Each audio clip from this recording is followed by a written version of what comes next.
अयोध्या में 22 साल की दलित युवती की हत्या के आरोप में 3 लोगों को गिरफ्तार किया गया है। पुलिस ने इन गिरफ्तार आरोपियों के नाम हरिराम कोरी, विजय साहू और दिग्विजय सिंह बताए हैं। आरोप है कि इन लोगों ने शराब के नशे में युवती की हत्या की थी। पुलिस ने बताया है कि गांव के ही एक स्कूल में हत्या करने के बाद युवती के शव को नाले में फेंक दिया गया था। एसएसपी राजकुमार नैयर ने मामले का अपडेट दिया है। उन्होंने बताया कि पुलिस आरोपियों को रिमांड में लेने की तैयारी कर रही है। इस केस में पुलिस की 4 टीमें तलाशी अभियान में जुटी हुई थी। शुरुआती जांच में तीनों आरोपियों ने जुर्म करना स्वीकार कर लिया है। उनसे पूछताछ और अन्य सबूतों के आधार पर कार्रवाई की जाएगी।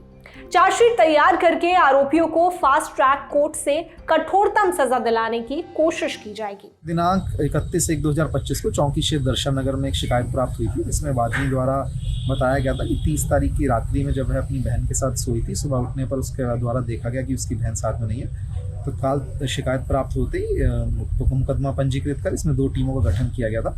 दिनांक 1 तारीख को एक शव बरामद हुआ था जिसकी पहचान उनके रूप में हुई थी। इसके क्रम में पुलिस के द्वारा 4 टीमों का गठन किया गया। जैसा कि आप लोगों को पूर्व में बताया गया था, घटनास्थल को देखने पर ऐसा प्रतीत हो रहा था कि घटनास्थल वह स्थान नहीं है जहां पे हत्या की घटना को कारित किया गया, अपितु शव को वहां पे ला करके रखा गया ताकि पुलिस को भ्रमित किया जा सके और गुमराह किया जा सके।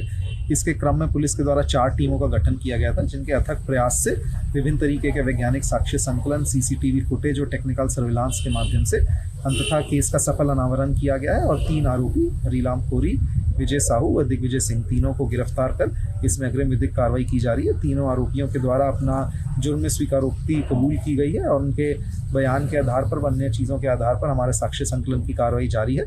इसमें आवश्यकता अनुसार अभियुक्तों का न्यायालय से रिमांड लेकर के हमारी साक्ष्य संकलन की कार्रवाई और अन्य पूछताछ की कार्रवाई जारी रहेगी। इसमें केस में जल्द से जल्द मामले का कोई सफल अनावरण हो गया, जल्द से जल्द चार्जशीट लगा करके फास्ट ट्रैक कोर्ट से इनको कठोरतम सजा दिलाए जाने का पूरा प्रयास किया जाए। इससे पहले एसएसपी राजकुमार नैयर ने बताया था कि एसपी सिटी के नेतृत्व में गठित टीम ने अभी तक जो सबूत इकट्ठा किए हैं उसके आधार पर कार्रवाई की जा रही है।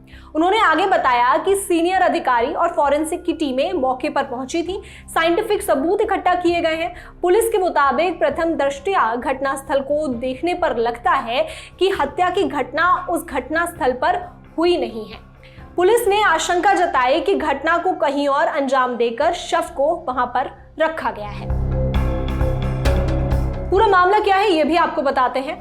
अयोध्या में लापता 22 साल की दलित युवती का निर्वस्त्र शव उसके गांव के पास एक सुनसान नहर में मिला। युवती के परिवार ने हत्या का आरोप लगाया। परिवार वालों का दावा था कि उसकी आंखें गायब थीं और शरीर पर गहरे घाव और फ्रैक्चर थे। युवती 30 जनवरी की रात से लापता थी।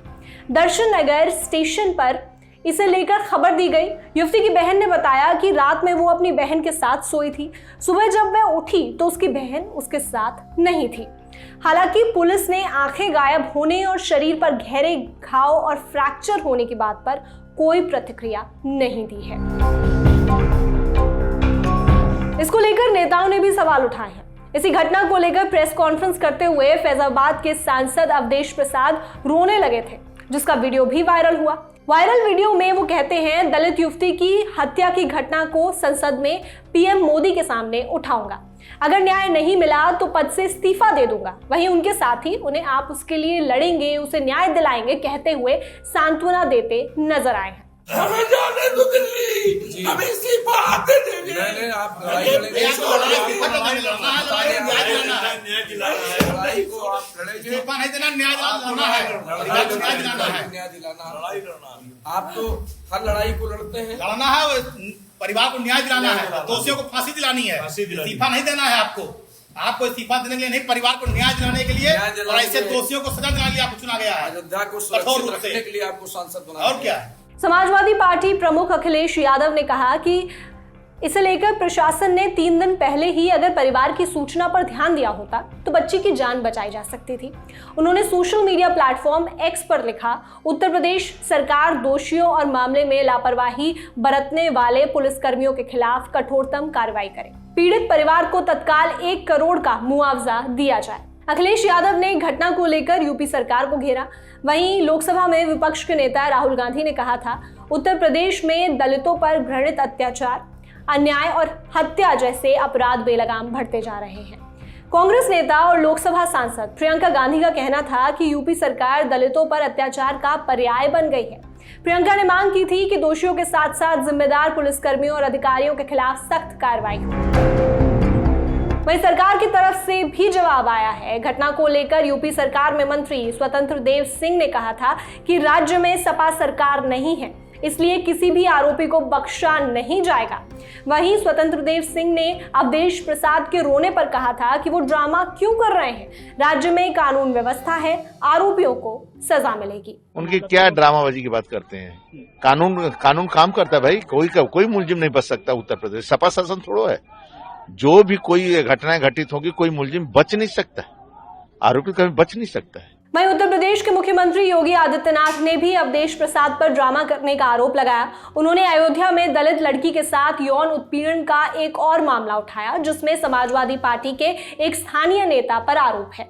2 फरवरी को मिल्कीपुर में चुनावी रैली को संबोधित करते हुए योगी बोले, याद कीजिए अयोध्या में दलित बेटी के साथ जो घटना हुई, जब जांच तह तक जाएगी तो समाजवादी पार्टी के किसी न किसी राक्षस की संलिप्तता जरूर सामने आएगी। इस वीडियो में इतना ही। इस वीडियो की स्क्रिप्टिंग हमारे साथी हरीश ने की थी। मेरा नाम श्रुतिका है। आप देखते रहिए द लल्लन टॉक। शुक्रिया।